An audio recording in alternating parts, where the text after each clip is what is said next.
Hola, ¿cómo están? ¿Qué tal? Hola a todas, todos. Qué gusto verles, conocerles, Mashal. Gracias por la invitación. No, gracias a vos por darte chance dentro de toda tu locura, que sé que andas y que andamos a full y que son tiempos súper intensos también. Y creo que esto del Zoom nos tiene más agotados, yo no sé, pero vivimos unos niveles bastante fuertes. Carnal. Así que sí, gracias por darte el chance. Contarte que aquí estamos casi que el equipo completo. Falta Roberto Moscoso, que vive en Cuenca, pero es de Ambato y que es profe de la U. Y estamos aquí, de ahí el resto somos nosotros para el proyecto. Como te contaba yo, este es un proyecto de investigación que está registrado en la Universidad de las Artes y que ganó un fondo para la investigación, en donde la idea es poder ir investigando, conectándonos, haciendo salidas, investigación teórica y práctica sobre, en un principio, los ecosistemas de montaña también y los cambios que han sufrido y con relación al cambio climático también, y poder plasmar en una obra, poder hacer una obra final que tenemos que estrenar en marzo.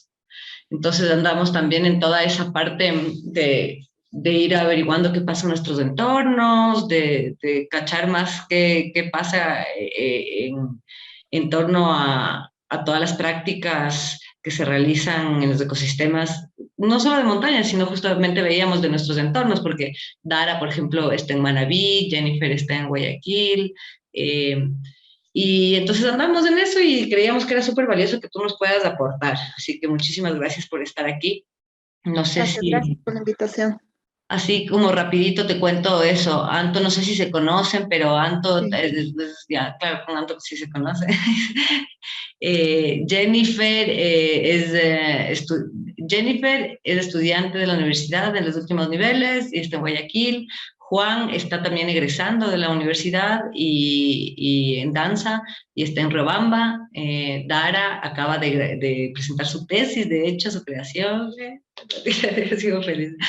Y está en Manabí, o sí, sí, estás en Manabí ahorita, ¿no? O estás en Guayaquil. Estás en Guayaquil. Ajá. Y Ali, sí se conocen con la Ali. No, Es, bueno, Ali, ella vive en Pinta qué gusto. y la Ali nos está aportando mucho también en esta parte como más teórica. Ella viene de la biología y permacultora y, bueno, ahí luchadora de corazón. Una dura. Y una dura e ilustradora y belli. No, decía. Entonces, bueno, ella nos está Gracias, ayudando mucho gracias. también en esta parte como de hacer el enlace con la parte teórica. Eh, Eso, no sé si puedes de pronto comenzar, Susi, Eh, presentarte, contarnos esto de los impactos, la información que tienes tú. ¿Vamos bien? Mucho gusto con todas, nuevamente con todos. Gracias por invitarme, Mashal. Creo que es bien importante lo que ustedes están haciendo, poder hacer esta unión muy importante entre el tema del ecosistema, los ecosistemas de montaña, el ecosistema de páramo, la importancia que tiene ese ecosistema, las presiones actuales y cómo poder divulgar eso a través del arte, ¿no? Cómo poder hacer este link entre lo que es el páramo y la cultura también. Sabes que muchas de las cosas, últimamente, al menos los últimos meses, años, hemos estado hablando de cuán importante es la cultura para poder vincular el tema de, de una problemática ambiental a las cosas que hace la gente. Nos hemos cansado ya de demostrarlo, si quieres, científicamente, de hacer las campañas no quemes, no cortes, no botes basura, pero en realidad todavía nos queda muchísimo, muchísimo por hacer. Y creemos que justo esta parte, ¿no? Esta parte de sensibilización está muy, muy lejos de llegar a la gente todavía. Entonces siempre estamos hablando de la educación ambiental, de todo esto, pero creemos que no hay todavía como estos links emocionales, si quieres, que nos puedan mover un poco más la conciencia y decir, bueno, por aquí puede ir, ¿no? Pues estaba apuntándole ahorita a recuperar la historia de los páramos para poder así conectar con la gente. Creo que la danza es una hermosísima forma de conectar. Yo les voy a hablar un poquito del páramo, de lo que hago, pero sí también intentar que logremos a través de estas pequeñas charlas, si quieren conocer, ir a conocer páramos donde yo trabajo, poder mostrar a través de lo que ustedes hacen un problema y también ser parte de un mensaje. Creo que eso es lo importante. Entonces, les voy a contar en qué trabajo. Yo soy Susana Escandón, coordino un programa grande para Quito que se llama Áreas de Conservación Hídrica Sostenible. Estoy encargada de la gestión y manejo de 3 áreas propias, alrededor de unas 6 áreas comunitarias, y coordino también algunas acciones con 4 áreas protegidas del país. Una se llama Antizana, Ilinizas, Cotopaxi y Cayambecoc. Entonces estoy trabajando en contacto con ellos todo el tiempo. Escucha, he pensado qué puedo mostrarles. Les voy a mostrar lo que sé, les voy a mostrar un poco de mi trabajo. Les separé también 2 problemáticas que creo que podrían ser bien interesantes para que ustedes las tomen así como fuertes. Creo que podrían decir mucho también. En nuestra ciudad, actualmente todavía, o sea, yo soy de Cuenca, pero mi trabajo casi todo es en Quito, en todas las áreas donde viene el agua para Quito, ¿ya? Entonces, aquí todavía no se da la minería muy fuerte. Estamos ahorita con un proceso recién iniciado en Pacto, entonces yo no pude, no les voy a hablar sobre minería porque no es esa mi experiencia, pero les voy a hablar sobre lo que sí hago. Entonces, les voy a hacer unas 2 presentaciones. Les voy a hacer 2 presentaciones, 3. Una corta del trabajo de áreas de conservación hídrica, contarles por qué es importante los ecosistemas de montaña y ecosistemas altoandinos, especialmente el páramo. Y luego les voy a mostrar 2 presiones, una que es el fuego, ¿sí? Con el que yo trabajo muchísimo, durante ya 5 años y donde estamos haciendo una gestión integral del fuego. Y otra que es el tema de ganadería en el páramo, con un caso específico que nos dedicamos durante 2 años a hacer una investigación, que es la ganadería en el Cotopaxi, porque hay una experiencia de caballos. Entonces nos decían que no causaba ningún daño, y yo quiero mostrarles, y creo que posiblemente esto en la zona altoandina podrían ser las presiones más fuertes que tenemos, ¿ya? Entonces, vamos ahí.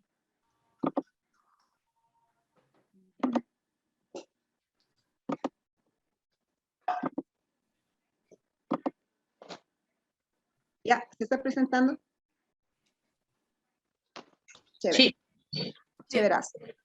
Listo, entonces yo trabajo en un lugar que se llama Fondo para la Protección del Agua, FONAC. Fue creado hace 20 años porque Quito se estaba quedando sin agua. Entonces, Quito es una ciudad súper grande de casi 3 millones de habitantes. El 80% del agua de Quito no está en Quito, ¿sí? Está en otras ciudades, inclusive en otras cuencas. Este 78-80% de agua viene del páramo, es decir, de ecosistemas altoandinos. El páramo, así nosotros lo podamos ver, nosotros que estamos en la montaña y vivimos en la sierra, posiblemente los chicos que están en la costa no hayan visto muy de cerca el páramo, pero el páramo es un ecosistema que únicamente se encuentra en el trópico. Quiere decir que es un ecosistema tropical, ¿sí? Es un ecosistema montañoso de trópico. Entonces, a pesar de que nosotros podemos verle en abundancia al páramo, básicamente el 7% de nuestros ecosistemas o de nuestra superficie del Ecuador tiene páramos, es decir, que es bien poquito. Aunque creamos que el páramo es de la sierra, el páramo también se encuentra en la costa, ¿sí? En ecosistemas de transición, y muchísimo del páramo que tenemos en el Ecuador se encuentra en el oriente. Las principales ciudades del Ecuador como Quito, Guayaquil, Cuenca, Loja, Ibarra, Riobamba, La Tacunga, requieren entre el 80 y el 100% del páramo para poder tener agua para consumo humano. Es decir, sin el páramo no hay agua para estas grandes ciudades. Muchas veces creemos también que el páramo o que el agua que consumimos en estas ciudades viene de glaciares. Pues, por ejemplo, si tuviéramos esta teoría, no habría agua en Cuenca, en Loja tampoco. Entonces, solamente el 3% del agua que consumimos o del que están en el páramo proviene de glaciares. Quiere decir que que nosotros vemos que el agua se derrite y baja el páramo y pensamos que todo el agua viene del glaciar, no es cierto. Y es muchas veces por este dibujo que hacemos desde que somos chiquitos, que nos hacemos dibujar la montaña, el hielo y de que baje el agua, eso está bien, pero no todo el agua que tenemos viene de los glaciares. Sin embargo, los glaciares ayudan a mantener una temperatura en el páramo que nos ayuda a que ese páramo funcione como funciona, ¿no? No todo el páramo tiene glaciar, entonces es bien importante la conservación de este ecosistema. Tiene diferentes altitudes. En el Ecuador tenemos 2 altitudes en las que posiblemente empieza el páramo. Hay muchas cosas que van cambiando ahí a los 3.200 desde Chimborazo hacia el norte y desde Chimborazo hacia el sur, desde los 2.800 más o menos, que es esta diferencia de que son páramos volcánicos y páramos no volcánicos, ¿sí? Entonces, lo que decía Lara al comienzo, el ser humano tiene la capacidad de transformar estos ecosistemas. Nosotros podemos ver actualmente que el páramo ya formalmente como pajonal y todo esto, en los últimos recorridos que hemos hecho este año, vemos que el páramo empieza como a aparecer la parte ya de vegetación sobre los 3.800. Y no es que empiece a esa altura el páramo, es que tenemos la capacidad de transformación de un ecosistema que ya no sabemos exactamente si nos basamos únicamente en vegetación, ya no sabemos dónde está. ¿Sí? Esa capacidad de romper con, o sea, somos como autores, ¿sí? de ecosistemas, y yo creo que la transformación de estos, estábamos hablando este año de poder explicar y hablar y escribir sobre esto, esta capacidad que tenemos de romper, ¿no? Con lo que nosotros actualmente considerábamos páramos, y ahora te dice la gente, no, si el páramo ya no hay aquí, empieza a los 3.600, 3.800, y está haciendo una lucha cada vez más fuerte de que la gente empiece a usar más alto, y mientras tú más domesticas un ecosistema, más difícil se te convierte en una caracterización. Entonces, lo que antes era un ecosistema de páramo, ahora ya es lo que nosotros podemos llamar pasto o un ecosistema o un páramo praderizado. Quiere decir que el páramo lo has convertido en una pradera, ya no es páramo. Aunque en altitud seguiría siendo, aunque si le dejas por unos 20 años, posiblemente te vuelva a crecer la paja, ¿me entiendes? Entonces, es bien importante esta parte de la transformación. Bueno, trabajo en el FONAC trabaja en toda la cuenca alta del Guayabamba, ¿sí? Y además en algunas otras cuencas, en 8 cuencas que proveen de agua al Distrito Metropolitano de Quito. Quito no tiene agua dentro de su propia ciudad, más o menos tenemos un 20% de agua que está en la ciudad, la mayor parte de esta agua está afuera, ¿no? En otras cuencas, en cuencas que inclusive deberían ir a otras, a cuencas más grandes como el Amazonas, la trasladamos a través de trasvases a la parte pacífica. Trabajo y coordino un área de protección, un programa de áreas de protección hídrica.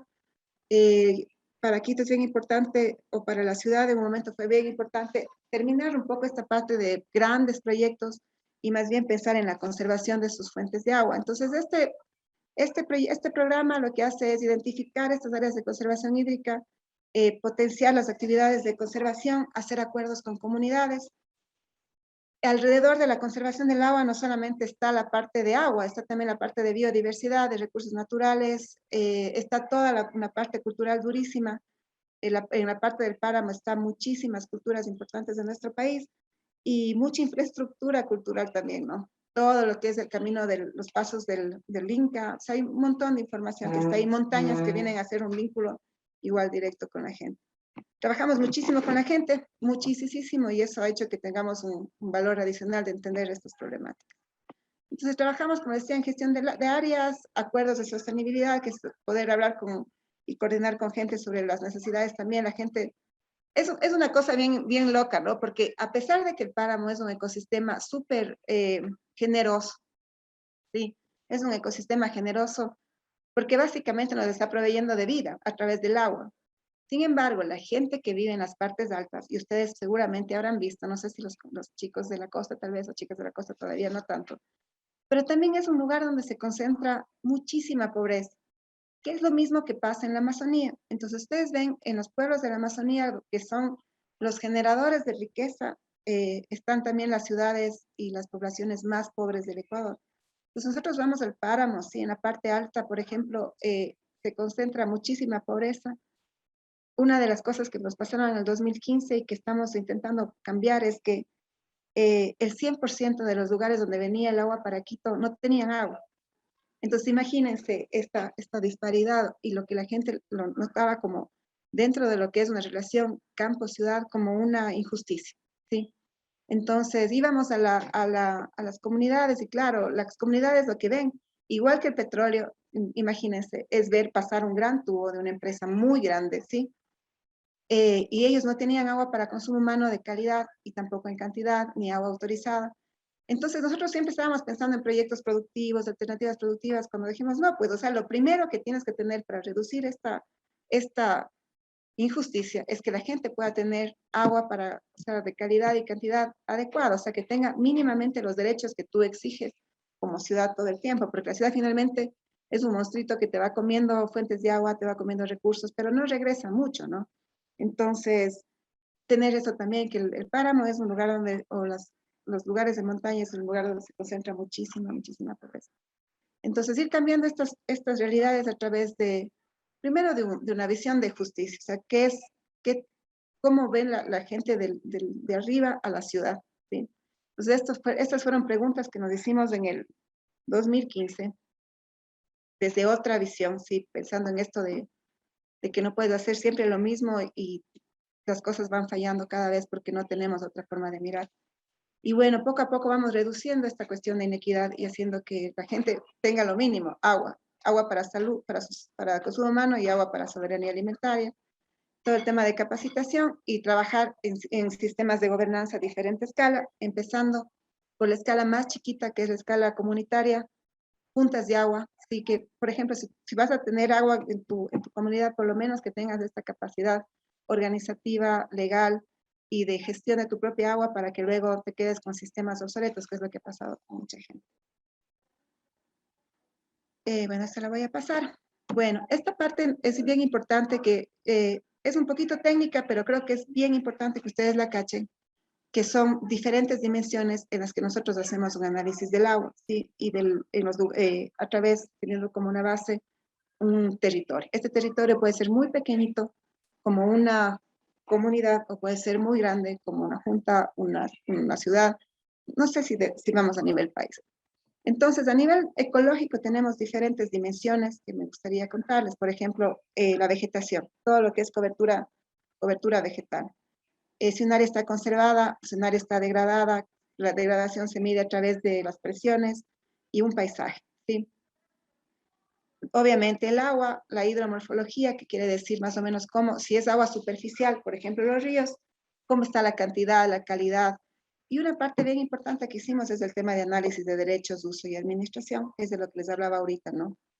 A través del agua también tenemos una dimensión bien importante que es la hidrosocial, que es una dimensión que empezamos a investigar hace poco, que se le ha hecho siempre, pero siempre separada, como que el agua fuera una cosa, la naturaleza fuera otra cosa, y todo lo social fuera otra cosa, pero todo funciona ahí mismo. Entonces, si no haces un análisis de todo y con diferentes personas y con diferentes profesionales y con la gente sobre todo, no tiene mucho sentido.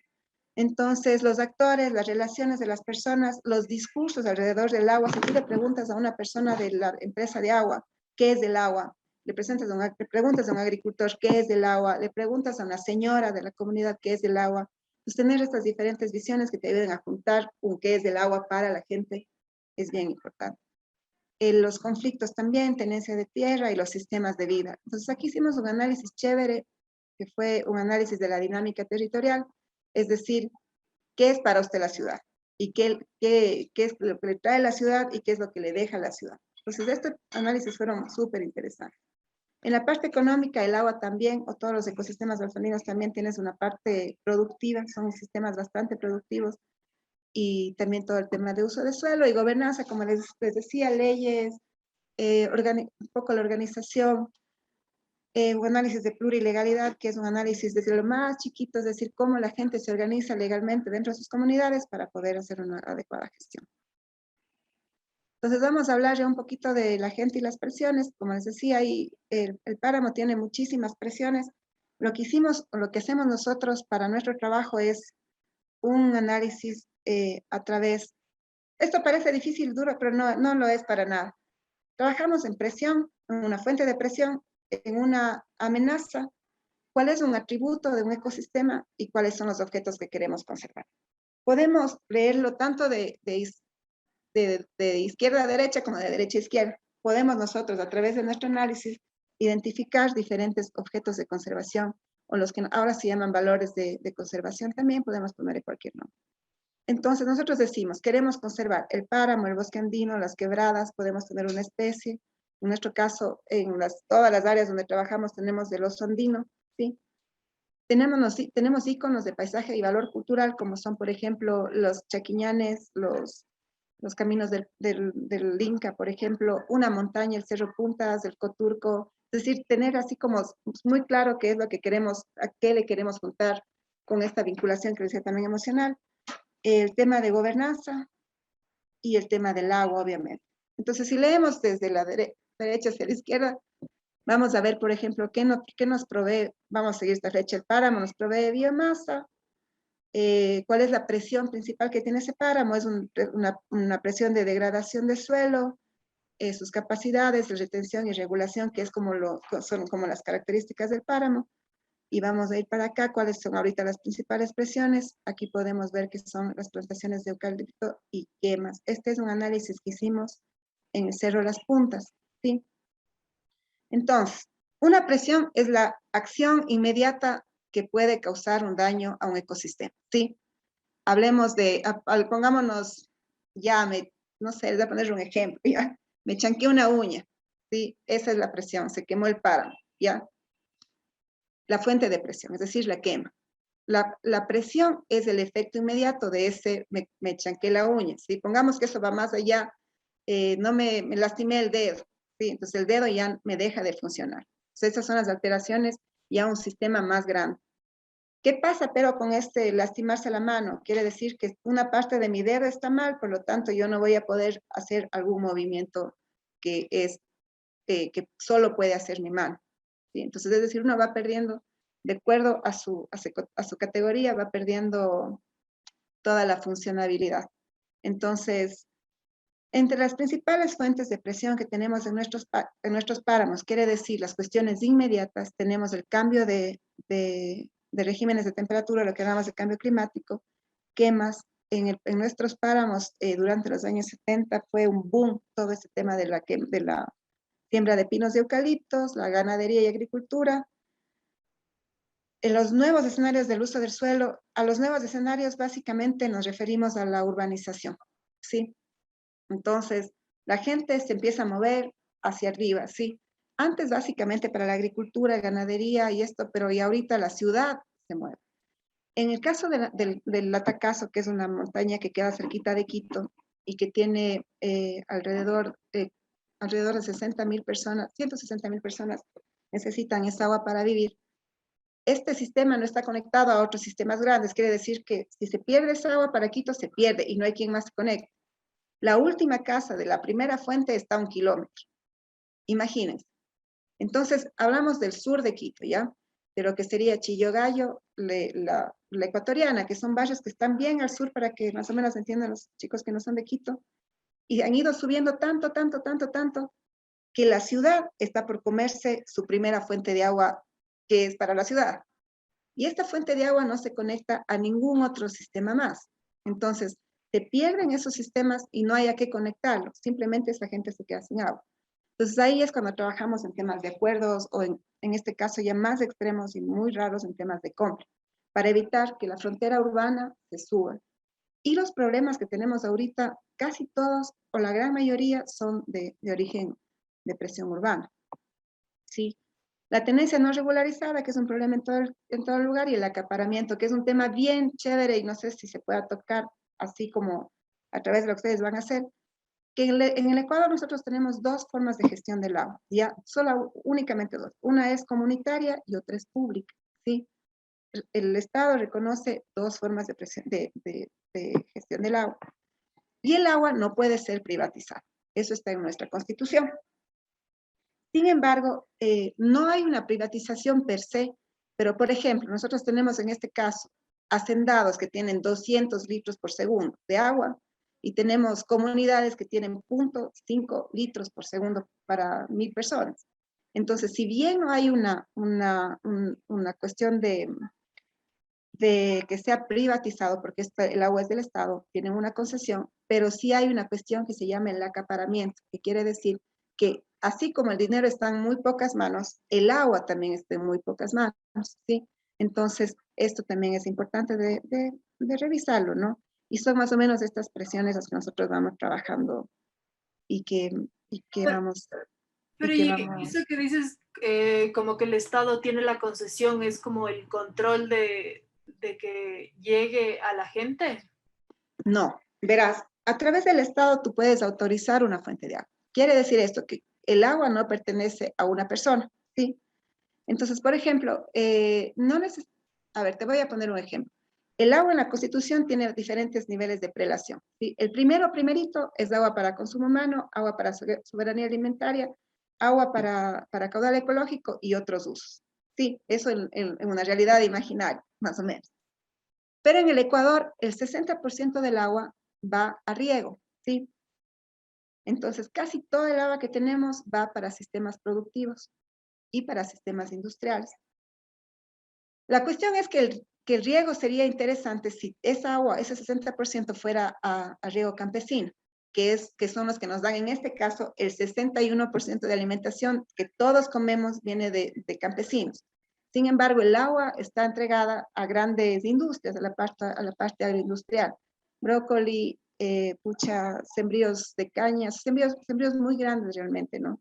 Entonces, de eso nosotros llamamos un acaparamiento. Quiere decir que mucha agua va a manos de pocas personas y a usos que no necesariamente están relacionados con una cuestión social, digamos, ¿sí? Eso. El Estado te provee a ti de una autorización de fuente. Es decir, si tú, Anto, tienes una casa y en esa casa tienes, no sé, tienes unas cuantas hectáreas, en esas hectáreas tienes un ojo de agua, ese ojo de agua no es tuyo, es del Estado, siempre. Y tú tienes que pedir una autorización, y si esa autorización va de acuerdo, por ejemplo, tú dices, quiero autorizar esta fuente, y resulta que esa fuente no tiene ninguna autorización aún, sí te podrían dar un caudal, dependiendo de lo que tú quieras hacer, ¿sí? Por ejemplo, que quieras sembrar, quieras llevar a tu casa, puedes decir, necesito 1 litro por segundo, puedes hacer. Pero lo que ha pasado es que muchos hacendados tienen esta agua, ¿me entiendes? Y dicen, quiero 100 litros, y nadie ha tomado hasta ahora. Y te dicen, bueno, ¿para qué? Para ganadería, tú puedes demostrar. Y en gran parte fue lo que pasó en los años 60, 70 y 80, cuando la gente pedía autorizaciones y te decía, bueno, pero ¿cuánta tierra tiene? Entonces vos decías, no sé, 50 hectáreas. ¿Pero dónde está? Y una de las cosas digamos, de los requisitos para darte agua era que tú tengas tierra productiva. Entonces, lo que la gente hizo es devastar, ¿me entiendes? Coger y abrir bosque y demostrar que esa tierra era efectivamente productiva. Y por eso hubo como una debacle 60, 70, 80, donde desapareció. Si tú ves los mapas de deforestación, hay una curva así, 80, donde vos tenías que demostrar ese uso del suelo. Entonces, exacto. Entonces ahí hubo muchísima concentración de agua. Ajá. Perdón, yo tengo una pregunta con relación a eso. Y Susi, ¿qué tan real es esto de que la gente pide permiso para el uso de las fuentes de agua? Porque también eso me suena súper, o sea, como que alguien si tiene terrenos o propiedades con fuentes de agua ahí, es la primera vez que escucho que se pide permiso y no sé, se me hace como que seguro no piden. Oye, verás, es como en la tierra, ¿no? Igual, o sea, vos tienes es como si tengo escrituras o no tengo escrituras, ¿sí? En muchos casos, imagínate, esto depende también de la capacidad organizativa y de recursos que tengas. No te cuesta nada hacer una autorización de agua, es gratuita, básicamente. Quien lo hace es quien tiene como un poco de información, pero, por ejemplo, en nuestras juntas, al ser casi obligatorio, la mayoría lo tiene, o sea, es un requisito importante y no necesariamente tiene que estar en tu casa, puede estar a kilómetros, como le pasa aquí, en comunidades que tienes que caminar. Pucha, esta semana caminamos el día jueves, creo, 6 horas para llegar a una fuente de agua de 1 litro por segundo para una comunidad de 300 personas, ¿entiendes? Entonces es una locura, pero si lo haces justamente por esta cuestión de legalidad, que es para mí, uno de los pilares de la gestión del agua, que tú puedas asegurar que esa agua efectivamente es tuya a través de lo legal. ¿Sí? Bueno, esto es un análisis que hacemos de cómo nosotros priorizamos la parte de fuentes de presión. Sí, es un poco, permíteme. Y déjame ir para acá. Ya. Como les decía, vamos a tener nosotros ahorita un análisis más cortito de 2 presiones que yo creo que podrían ser asumidas y podrían ser contadas bien chévere. Una es el tema de la ganadería y otra es el tema de quemas. A ver, déjenme ver. A ver, voy a pasarles a otra presentación, ¿ya? Les voy a pasar a otra. Aquí terminamos esta parte como general de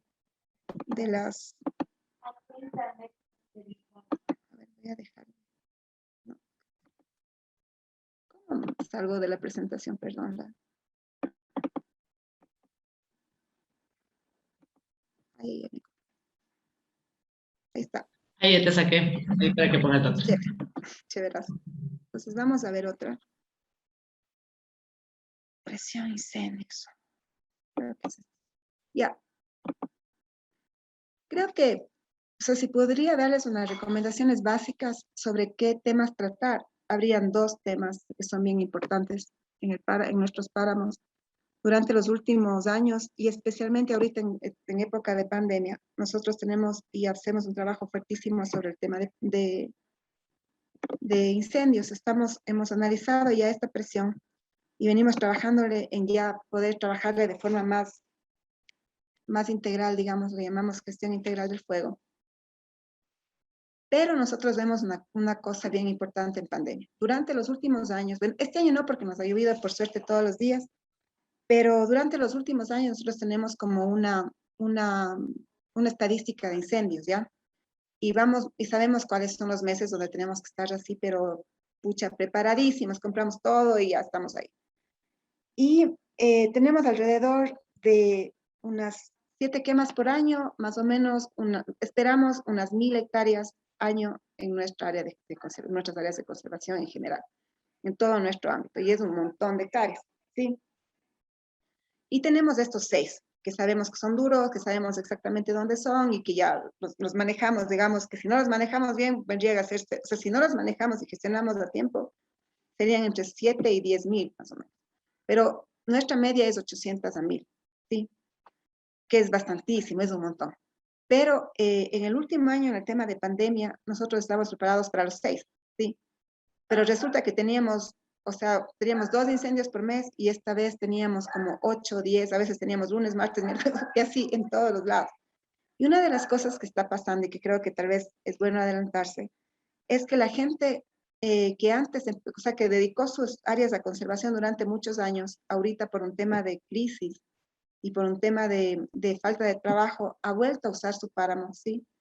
Y el uso es un uso súper fuerte de ganadería y de agricultura intensiva.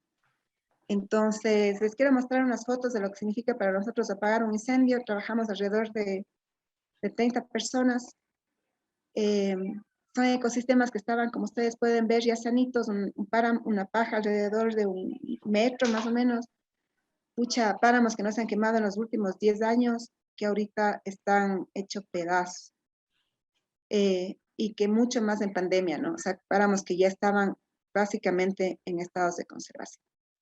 Este es un guarda que ve a lo lejos, así como, o sea, los guardas también tienen un trabajo durísimo y que es como una montaña inmensa a la que se ven como enfrentados. El páramo, la quema de un páramo es una punta de un iceberg. Ya, es cuando nosotros decimos, chuta, pensamos que hay algún loquito que prendió porque siempre dicen eso, ¿no? Es un viejito, un loquito. De los últimos 20 incendios que hemos tenido, uno es por un loquito. En realidad, o sea, en video cogió, iba botando gasolina en el atacazo e iba con un mechero, ¿cachai? Pero uno de tantos.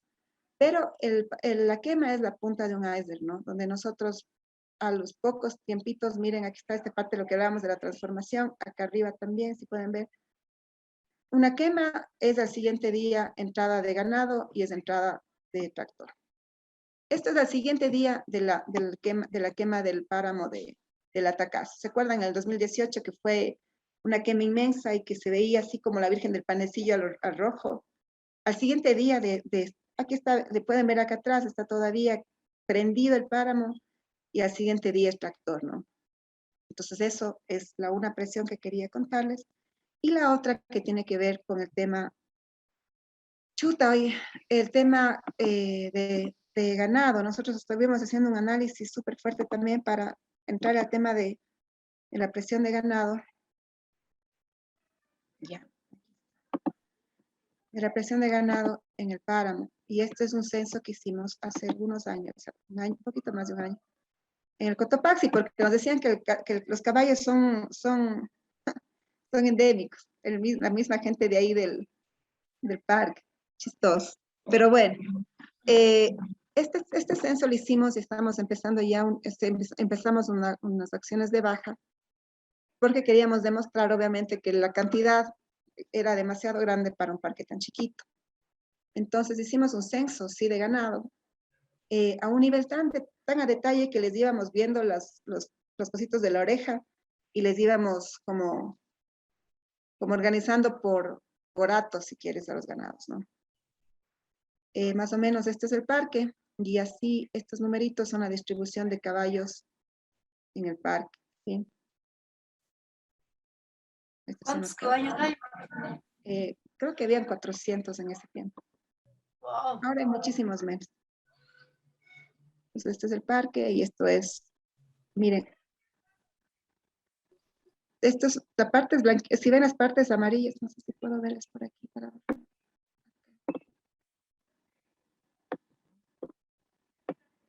Ya, entonces son un poco los estados de degradación, ¿no? Las partes blancas son la área, tampoco podemos decir que todo es, como es el sistema del ganado, pero también ha habido la parte del mismo volcán, ¿no?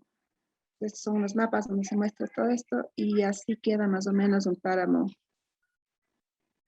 post-ganado. ¿Sí? Entonces nosotros podemos decir, ¿verdad? Chuta, no es que ese es el volcán y podemos tener aquí una pequeña, breve trocito de verde que nos dice, no, pues, o sea, y es cantidad de ganado y estos son dueños ecologistas, ¿no? O sea, los hacendados, todos los hacendados ecologistas alrededor del Cotopaxi. Entonces esos son los niveles de degradación súper fuertes que tiene el parque. Y 315 caballos solo en 2 días de censo, ¿sí? Y 308 cabezas de ganado. Entonces ahorita debemos pensar que deben haber unas 30 cabezas de ganado tal vez, y unos 100, 120 caballos, porque hemos hecho unos trabajos durísimos de carga. Este año hicimos otro. Y eso les quiero contar un poquito las dos experiencias. Creo que son dos temas vitales en los que hay que trabajar, especialmente por un cambio actual.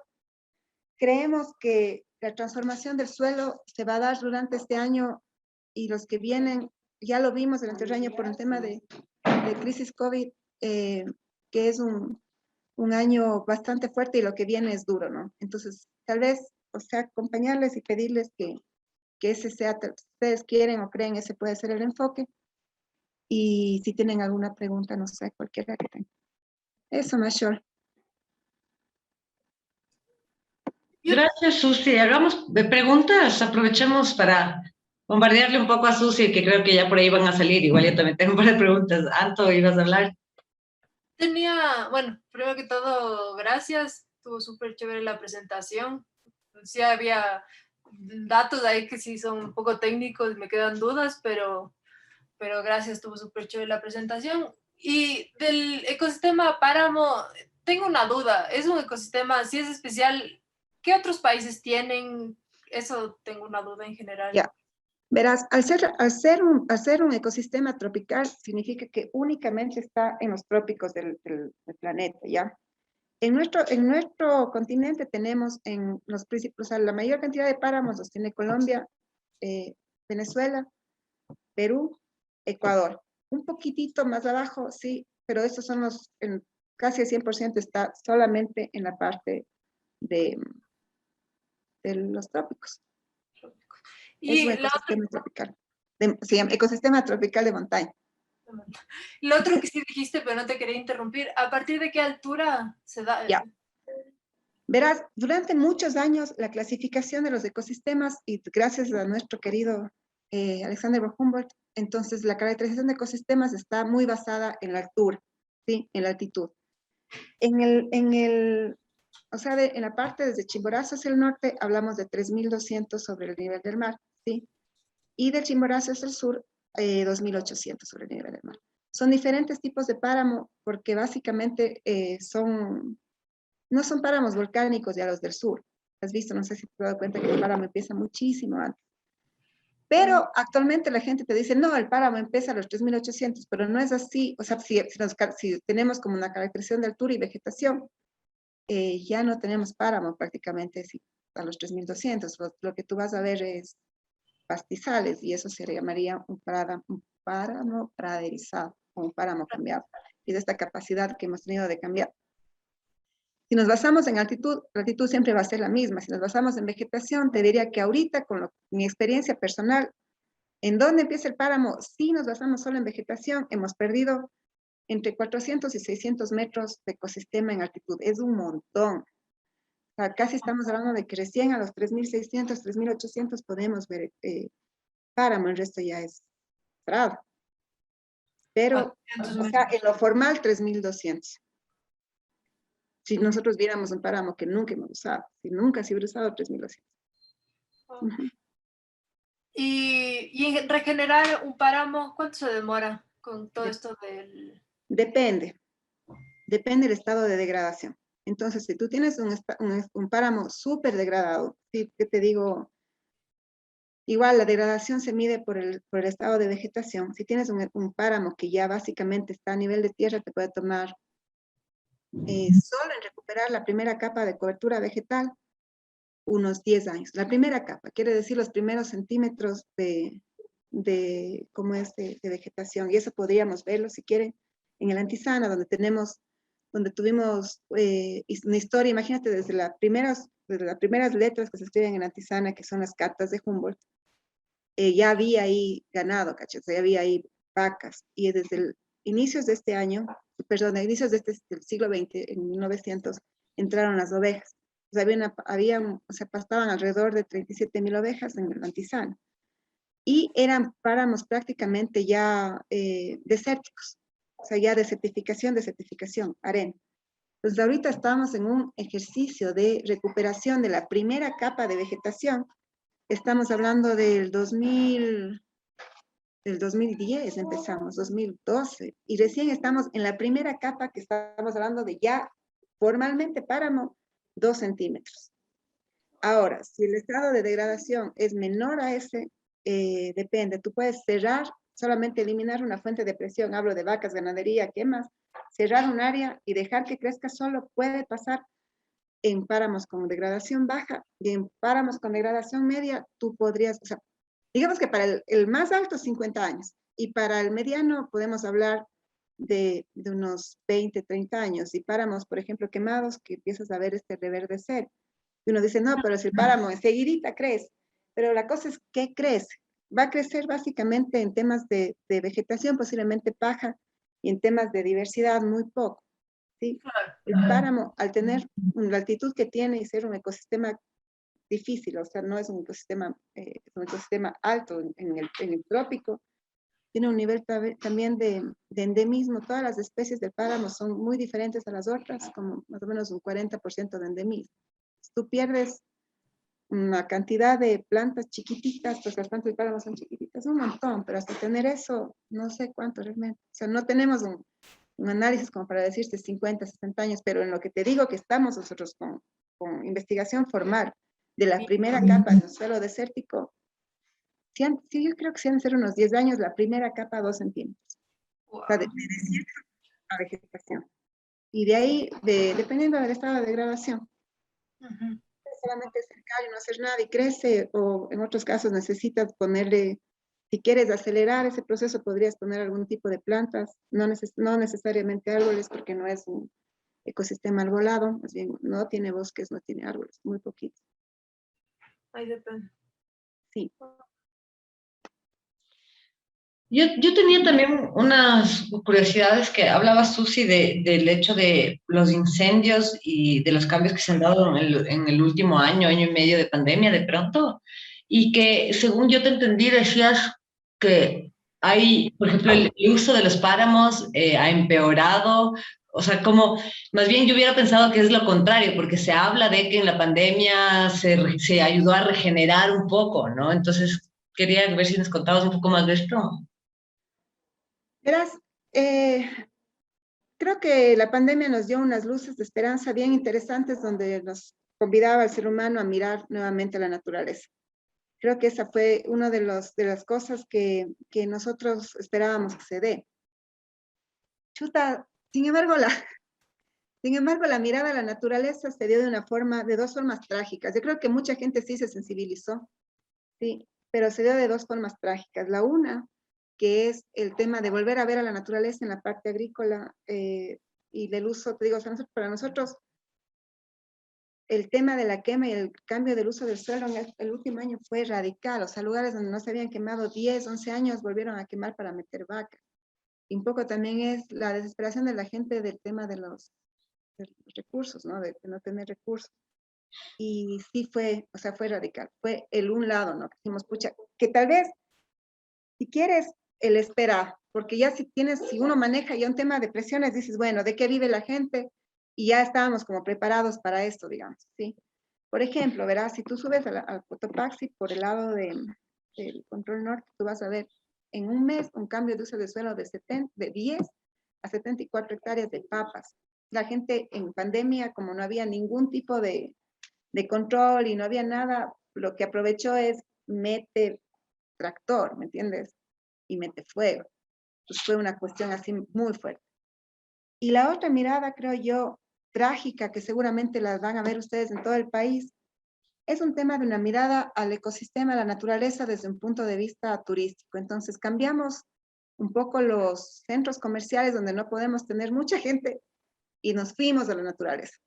Pero nos fuimos a la naturaleza con las mismas actitudes que tenemos en la ciudad, con las mismas actitudes o con el mismo respeto que teníamos, con la falta de respeto que teníamos hacia la naturaleza. Entonces ponte ahorita, la gente entra, prende fuego y juro, lleva las áreas protegidas, chuta, perros, lleva las cosas para hacer parrillada en medio de áreas donde es 100% de conservación. Y claro, dices, oiga, señor, puedes retirar. Y de la misma forma que actúas en la ciudad como si estuvieras en un tráfico y gritas, insultas, tratas mal. O sea, llevamos nuevamente, no vamos con una actitud respetuosa y agradecida, ¿sí? Vamos con una actitud irreverente, una actitud grotesca y nada respetuosa a la naturaleza, ¿no? O sea, pensar que eso es tuyo.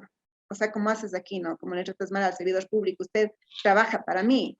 Y así vamos con esa misma actitud hacia la naturaleza y te metes donde te da la gana y te dicen, vea, esta es una fuente de agua, no puede entrar ahí, usted quién es y te quieren pegar. O sea, ese ha sido como nuestro volver y tal vez no de todos, que mucha gente ha vuelto, creo yo, en una cuestión bien respetuosa, pero por ejemplo tenemos los índices de turismo que manejamos, ¿no? Si te iban 1000, ahora te van 6000.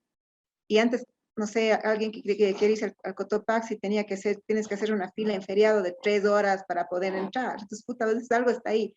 Y luego te vas y hay basura. O sea, la gente volvió a la naturaleza, pero a gobernar la naturaleza. A ser, o sea, como dueño, señor, y sin ese respeto. ¿Qué es? O sea, sin esta cuestión de decir, de aquí viene todo, ¿no? Eso creo que son dos cosas muy fuertes que pasan. Y que creo que sí se debe al COVID. Necesitas más espacio, no relacionarte mucho, pero pasa ya y haces fila de 4 horas. Es una cosa durísima, durísima, un trabajo súper fuerte. Sí, la gente no aprende, ¿no? No. Yo creo que mucha gente sí, mucha gente, pero te digo, esa actitud de ciudad botada a la naturaleza es un horror. Es muy, muy duro. Y eso pasa en todas las... Me fui a Los Frailes, ¿ah? En diciembre, me parece. Y era una fila interminable. Digo que parecía que yo pensé que había un accidente. No nos íbamos a quedar a Los Frailes, pero o sea, pasé por Los Frailes.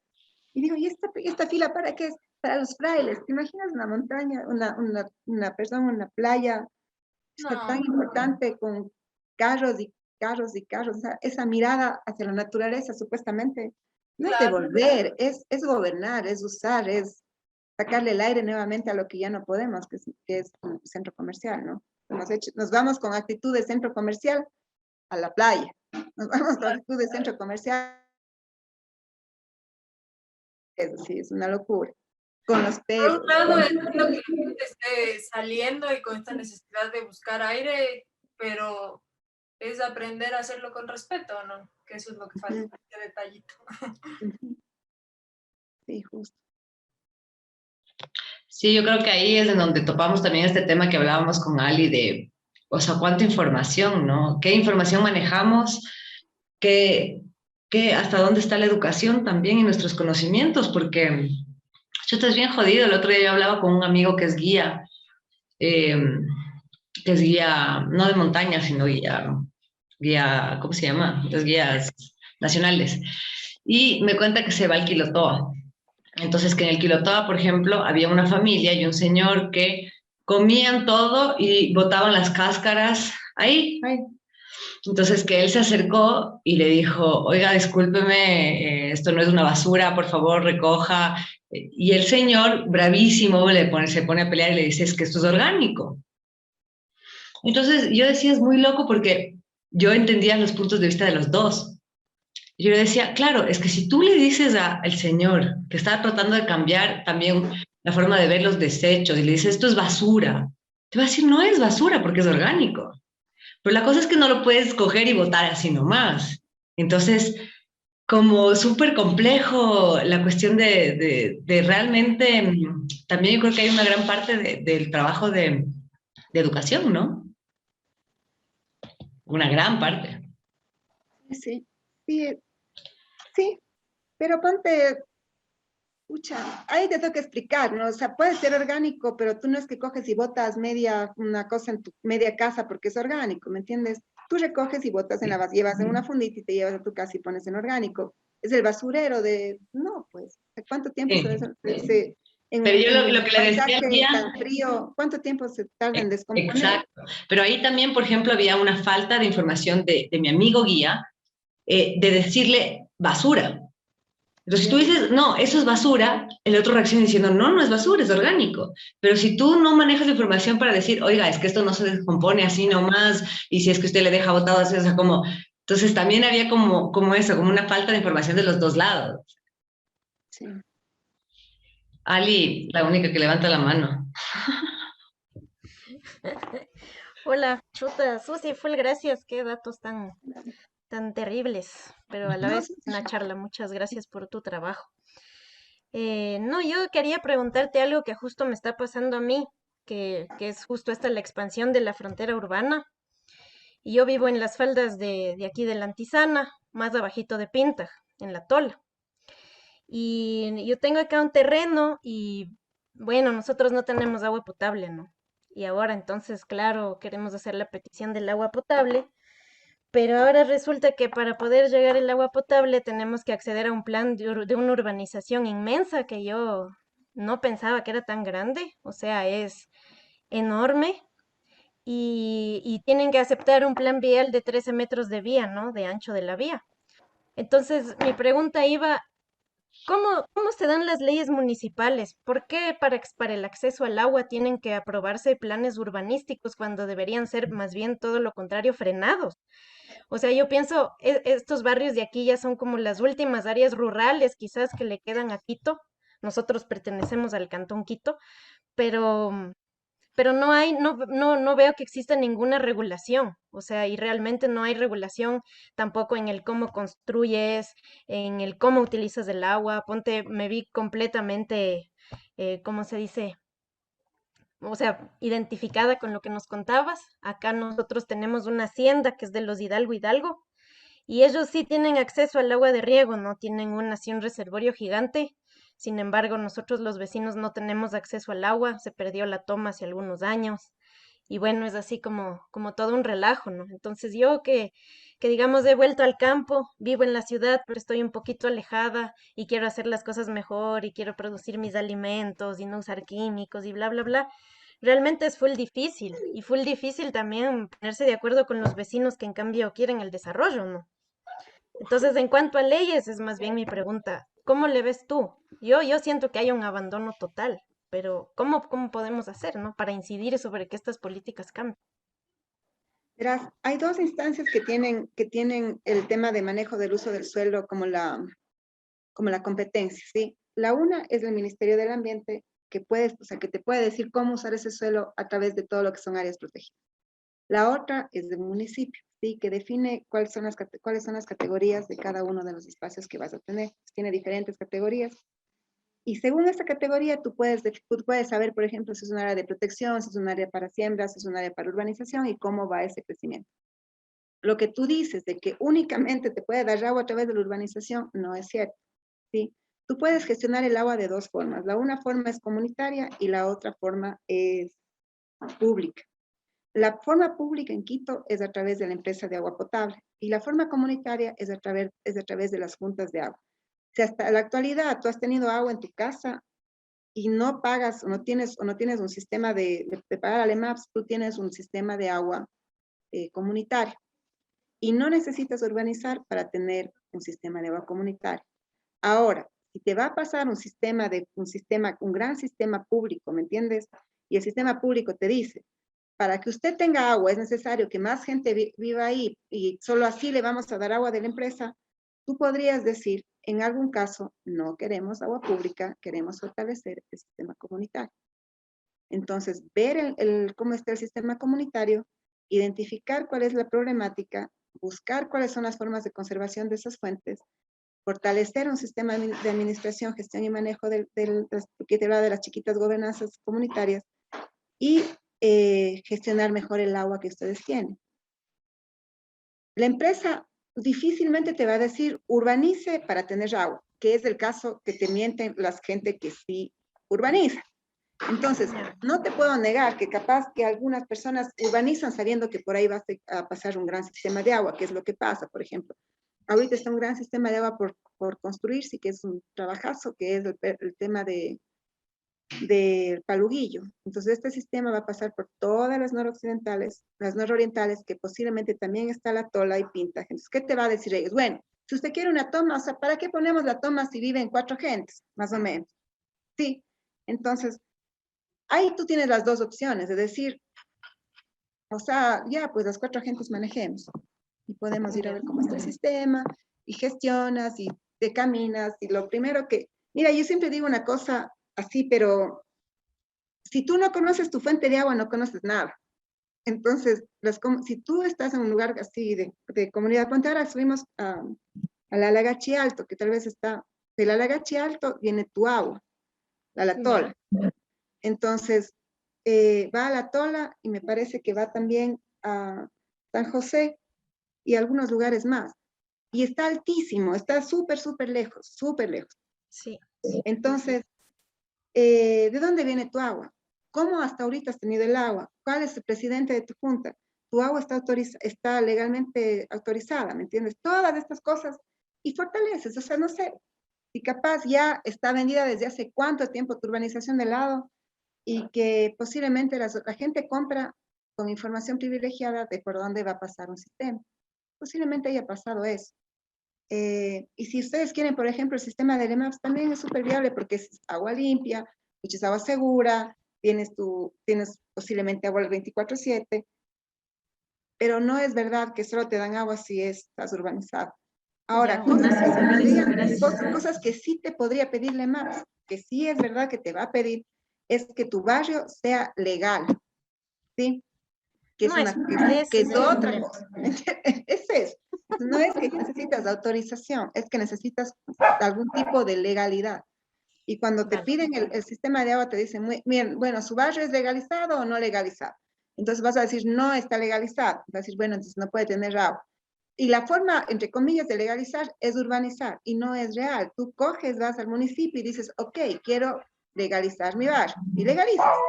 Vivimos tantos, y ahí viene otra cosa que te dicen en cambio. A ver, todos muéstrenme las escrituras. Entonces ahí nadie tiene escrituras y no puedes legalizar. Y es un círculo Es un círculo vicioso. es un círculo absurdo de pobreza, porque la gente para poder legalizar necesita plata. Y para poder tener las escrituras que son desde hace 200.000 años de sus papás, necesita plata. Para hacer todo esto, y como no logras ni organizarte, ni tener las escrituras, no legalizas, no tienes agua, no tienes luz, no tienes acceso a otros derechos. Y es una cosa, es un círculo donde vos vas, dale y dale y dale y dale creciendo la pobreza, y vas aumentando el tema de legalidad, y le vas dando espacio también a los ricos, que sí pueden legalizar. Entonces dicen, ya bacán, no legalicen, pero urbanicemos, chao, casotas, casotas, casotas, entonces vos encima tienes que decir gracias. Cuando son cosas de organización, no es necesario urbanizar para tener agua. Lo que sí es necesario es legalizar. Y para legalizar tienes que tener escrituras y estar organizado. Vale, ¿Sí? chéveras. Sí. Bueno, gracias. De nada. Chicos, otras preguntas por ahí que hayan surgido.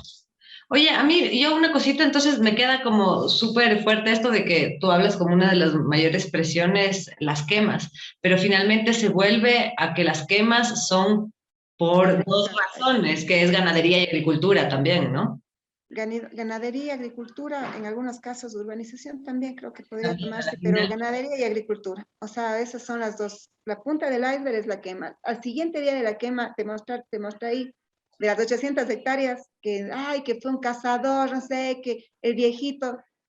Mentira, ¿cachai? Al siguiente día había tractores. Al siguiente día ni siquiera se acababa de ir el humo. Estaban ahí los tractores. Entonces es eso, ¿no? De que el cambio de uso de suelo es realmente el problema fuerte, ¿no? Durísimo. Y existe legislación y todo, pero es complejo, porque justo se basa en este tema de que si tú ves, si tú usas la tierra, puedes tener también accesos a créditos, por ejemplo, a temas de apoyos del Ministerio de Agricultura. Es complejo. Y además que estas tierras que son, que se queman, finalmente y si se pueden usar después así y meten tractor de uno, es porque son o comunitarias o privadas, ¿no? Oye, hay gente que mete tractor sin que sea comunitario ni privado, es gente a veces, muchas veces del tema de invasiones, durísimo, eh, tierra no regularizada, pero sí puede ser privado. Y en privado es una desgracia, porque imagínate, los privados te cierran las puertas y no les dejan entrar a los bomberos. Los comunitarios, como sea, te entras y apagas, es que, pero los privados no te dejan entrar y vos estás haciéndote loco así por entrar y no te dejan entrar, es mi casa, pues no pueden entrar, propiedad privada, y te queman todo, todo, También todo. he visto que decías este programa de manejo integral del fuego, que está bien, ¿no? Porque justo Pucha, hacen... sabes que de una u otra forma hubo un proyecto que se llama Amazonía sin Fuego, que hemos estado ya a la bola de tiempo, y ver de otra forma el fuego, ¿no? Porque el fuego per se no es el malo, es la forma en la que lo usamos, es la forma en la que lo que buscamos hacer después de. Claro, yo justo estaba Entonces, trabajando con ellos.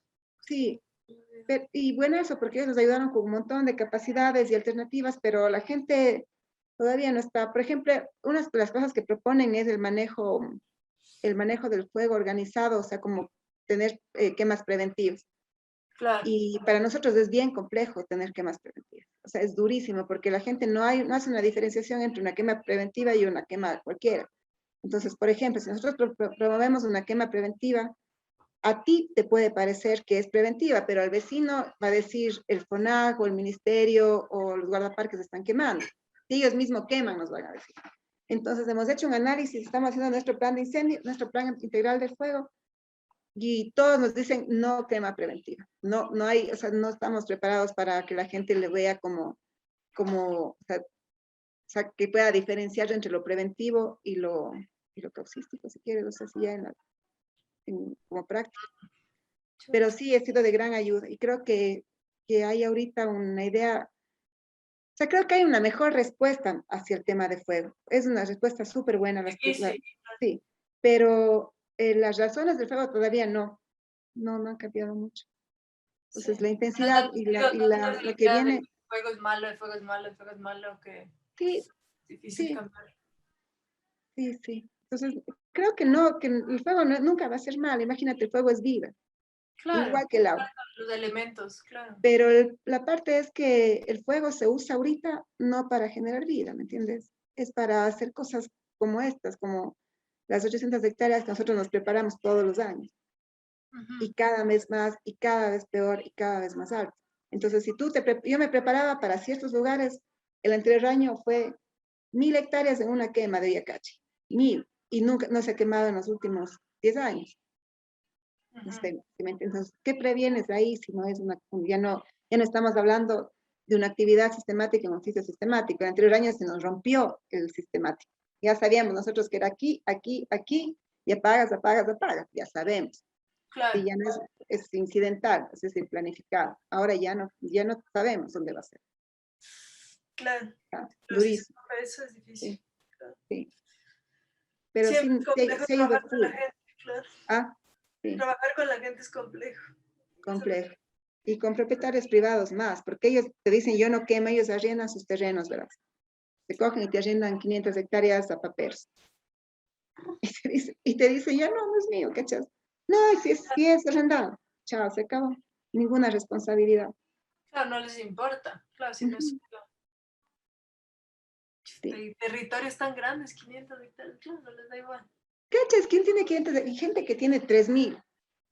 Así, usted es dueña, sí, soy dueña del Atacazos, del otro lado, 3.000 hectáreas, 10.000 hectáreas, dueños de Controlar montañas. eso Ajá, sí. es difícil. Pero bueno, no todo es malo. Creo que o sea, la parte de hablar de las presiones es importante.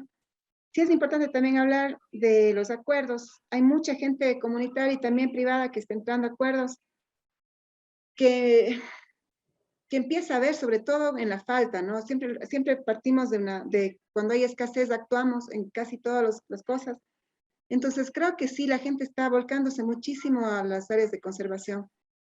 Cacha, cuando entré a trabajar en el 2015 teníamos 2 predios propios, sí, alrededor de 20.000 hectáreas dedicados íntegramente a la conservación. Ahorita serían 20.000 hectáreas. Ahorita estamos hablando de casi 100.000 hectáreas dedicadas a la conservación, Wow. con 2 predios propios más que no son de más de 2.000, o sea, de 22.000. Y el resto son gente y comunidades privados que se han ido metiendo, ¿cachas? Que yo quiero. En una sola firma, un propietario nos dijo, ve, yo tengo 4.000 hectáreas, tenga, conservemos. Entonces, así como hay comunidades igual, 5.000, 6.000 hectáreas, entonces hemos ido sumando en acuerdos de conservación. Casi toda nuestra área que nosotros manejamos o que estamos gestionando de alguna forma es a través de acuerdos. Las áreas propias realmente son minoría. Entonces, sí hay gente y sí hay procesos y sí hay cosas que van pasando que son bastante interesantes. Organismos ausentes que poco a poco ya empiezan a tener mejores herramientas de gestión porque antes no se sabía qué hacer. Ahora ya creo que hay un poco más de claridad en la parte legal, organizativa. O sea, sí están pasando cosas también, creo yo. O sea que las cosas buenas sí se están dando. Sí se va sumando. Sí. Ujú. Para no terminar deprimidos, así. No se deprima, no se deprima. La cosa es que chuta, imagínense, ustedes van al páramo y ojalá creo que la idea sería que todos tengan el chance de ir, todo el grupo que están aquí, y les llevaría a un área para contarles de estos problemas, pero ya solucionados. O sea que para el rato que los vean en ciertas áreas van a decir, no puede ser. Y vean cómo es el cambio de poder manejar un área y de poder verle, pucha, cómo un área se renueva, cómo un área se toma, o sea, cómo, de dónde viene el agua, que ustedes de pronto los ríos grandes que ven en la costa. Yo veía esta semana así, bajábamos un río enorme y decía, este río es un hilo en el Atacazo, ahí donde empieza uno de los ríos de ahí de la parte occidental de Quito, mar occidental. Y claro, son hilitos invisibles que salen por un hueco por ahí y terminan en los riazos del Guayas, o sea, y eso es de hermosísimo entender nosotros, o sea, ustedes que están en este proceso, a dónde va el agua que ustedes le ven ya como grandes ríos, y también cómo se solucionan esos problemas, ¿no? Y que vean un área, se puedan conectar con un área que está bien, un área sana, y qué es lo que le transmite esa área sana, ¿no? Podemos ir a un área quemada para que vean también qué les transmite esa área quemada, o esa área en un ecosistema, o sea, qué les transmite. Yo el día jueves le traje una amiga desmayada porque fuimos a un páramo quemado, caminamos horas de horas, decía, no sé, no podía comer con vómito. Digo, es que estabas en un páramo quemado. Entonces digo, de ley esto te mata, ¿cachai? Y luego vas a otro lado, al Antizana, y ves un páramo, pucha, que ya el agua empieza a salir por donde veas, sale el agua, y con el mega nevado. Entonces vienes con el espíritu lleno, o sea, tienes las dos cosas. Entonces, me gustaría muchísimo y les invito a que conozcan las dos realidades, que puedan verle, que se puedan conectar, que tengan su momento personal de hacer un vínculo con esto, y luego tal vez grupal de poder contarse entre ustedes qué es lo que vieron e ir a otro, ¿no? Ir al Atacazo, donde hemos tenido quemas constantemente, donde les cuento que está la ciudad a 1 kilómetro, que igual es un área hermosísima, tal vez podemos ir a un punto donde está quemado, se sientan ahí, sientan qué es lo que les transmite un páramo que está impactado y ustedes puedan hacer ese proceso personal de juntarse con la naturaleza. Yo les he contado así los problemas porque los problemas son grandes y porque me pidieron hablar de los problemas, pero también hay cosas bellísimas que puede hacer el ser humano, así como puede construir ecosistemas urbanos, ecosistemas domesticados, digamos así, puede también hacer que los ecosistemas vuelvan a ser lo que fueron, o intentar al menos. Eso les hago esta invitación, Mashal, cuando quieras. Son 2 días, un día nos podemos ir a la Antisana, o no, el mismo día de como, y hacen esta conexión linda entre el páramo, que le vean a la montaña, y que sientan, ¿no? Que sientan todo lo que la montaña quiera contarles en ese rato. Creo que eso es importantísimo. Entonces, Súper. Estamos justo en eso de definir también las salidas. Yo creo que es súper importante lo que tú dices, irnos conectando con esos dos lados. Y justamente ahorita que hablabas, yo pensaba, ¿tú sugerirías de pronto hacer como una salida, un día Atacazo, un día Antisana? Porque sería chévere si, por ejemplo, la primera salida podemos hacerla así. Sí. Que va a ser, además, nosotros tenemos una primera salida que está pensada como para justamente eso, conexión, exploración. Si pucha, podemos salir contigo y nos das esa información, además, o sea, nos va a ayudar a entrar súper bien para después ya ir apuntalando por donde queremos, más artísticamente también, pero que esto sea como una entrada desde eso también teórico y asentado en lo real a la experiencia. Si quieres, puede ser una salida y vamos a esta parte que te decía de las que puedes tener las dos cosas también, ¿me entiendes? La una, que sería toda la parte de los arenales, donde te cuento que después de tantos años recién tenemos una primera capa de cobertura vegetal y le sientan ahí 37,000 ovejas durante 100 años, más de 100 años. Siéntense ahí un rato, que el páramo, y vamos a otro lado donde el páramo está mejor, donde se está recuperando. Entonces, en una salida podemos hacer, si quieren, las dos, o si quieren algo más de lo urbano, también podemos ir a la Atacazo. Si quieres, si sienten que falta algo más, hacemos dos, pero puede ser una nada más. Chévere. Ahí pónganse de acuerdo y avísenme con tiempo, porque tengo que organizarme para pedir así los accesos y sobre todo para sacarme un día para salir. De una. Ahorita igual nos ponemos de acuerdo que nosotros nos vamos a quedar conversando un ratito más y ya te estoy escribiendo. Dale. Qué gusto, chicos, chicas, suerte. Chao, Anto. Chao, Mashal. Gracias, Mili. Gracias. Sí. Chao, cuídense. Estamos hablando. Muchas gracias. Gracias. Chao, Gracias. Súper.